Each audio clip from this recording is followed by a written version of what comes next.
welcome back to my channel.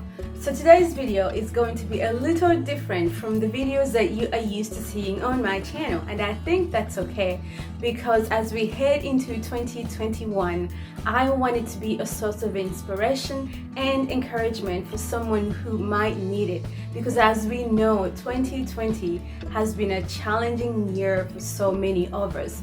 And what I have learned in 2020 is that if we look closely and adjust our perspective just a little bit, there are so many opportunities that can be found in our adversities. And one of the people who has exemplified that for me this year is Mr. Nate. I talk about him on my channel all the time, and I promised you guys that one of these days I will introduce him to you, because I think his story is a major source of inspiration, because Mr. Nate has figuratively and literally made lemonade out of his lemons. So I hope that his story will inspire you as we get ready to embark on a new year in 2021. Let's take a look.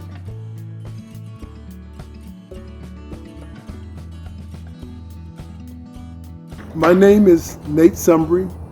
I'm originally from New Jersey.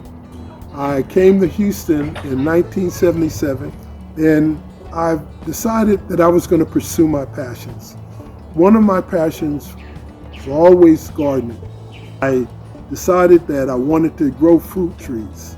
And one of the fruit trees that I decided to really become involved with was Meyer lemons. I encountered a serious health issue in 2009. While working in my garden, I mistakenly pulled the weed out, and as I was shaking the weed, particles from the soil, which had a fungus in it, got into my lungs. And at first, I knew something was seriously wrong, because that night I was perspiring heavily. My ankles became very swollen, and I knew something was really wrong with my body. But being a hard-headed guy, as I am, I tried to think of, okay, you're an athlete, Nate, get over it. I continue to have varying degrees of different symptoms, from everything from the tremendous loss of weight to extremely high fever. My night sweats were unreal. My night sweats would involve soaking the bed, and also I would have to put towels in the bed. So this occurred in August of 2009. I continued and was unwilling to really go to the doctor, but so many friends and relatives told me, man, you look like you have cancer, or there's something going on with your body. Eventually, I decided that with all the health problems, I had to go to the doctor. When I went to the doctor, they took a whole battery of lab tests, and one of the things that came back, I had an extremely high calcium level. Your calcium level should be around 10 or below. My calcium level was about 12 or 13. That night, my doctor, who didn't quite know what was going on either, asked that I sit and go through the emergency room. And at that point, it was a decision made to keep me. Even at that time, the doctors weren't certain what was going on. It was November of 2009. After an additional battery of tests were run, the doctors decided, wait a minute, we need to do a biopsy.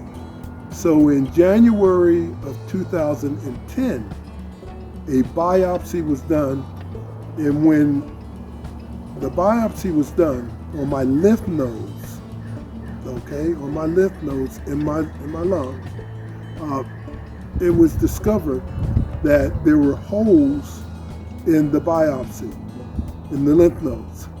And at that point, the doctors were able to diagnose me as having sarcoidosis. But the blessing that I got was that my sarcoidosis was diagnosed very early. Once it was diagnosed early, my doctors treated it very aggressively.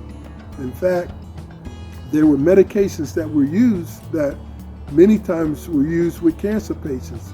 One medication in particular, methotrexate, was really helpful in knocking down the early stages of the sarcoidosis. But sarcoidosis is an incurable disease. So as I struggled with sarcoidosis from 2010 to 2014, in fact, the sarcoidosis has been in remission since April of 2014. But during this time, I made a pact with God. And that pact was, if you give me another chance, I'll try to do better in life. So I committed myself to stop partying, stop drinking, and just have a more holistic type of health. And so I got back even more intensely into my gardening. I also changed my diet. My diet went from eating pretty much what I wanted to having more of a plant-based diet. So right now, my diet is about 60% plant-based. I exercise regularly. I had to give up all the clubs, and I've tried to pursue a more holistic lifestyle. The sarcoidosis, in a sense, was a blessing to me, because at the time, I didn't think I was doing anything wrong as far as how I was living, but God will put you on your back to make you look up. And that's what he did for me. One of the pacts that I made with God was that if he gives me another chance, that I would do better. One of the things I do with everything I grow in my garden is I give it away. I give it away to family, friends, relatives, and I give it away to seniors.